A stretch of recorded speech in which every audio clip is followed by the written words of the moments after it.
In this guide, I'll explain how to resolve "this device is not compatible with this version" issue. To fix it, follow these steps. Before we start, please make sure to subscribe this channel and like this video for more premium tools. Start by tapping on the Play Store icon. A small window will appear. Select the option to open App Info. In the App Info section, go to Storage and Cache. First, clear the cache by tapping on the Clear Cache option. Return to the previous screen and locate the Force Stop button. Tap on it and confirm.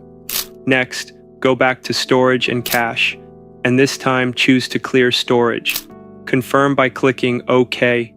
This will delete the app's data, including files, settings, and databases.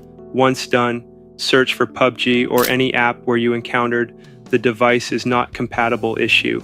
Try reinstalling the app. These quick and simple steps should resolve the problem effectively.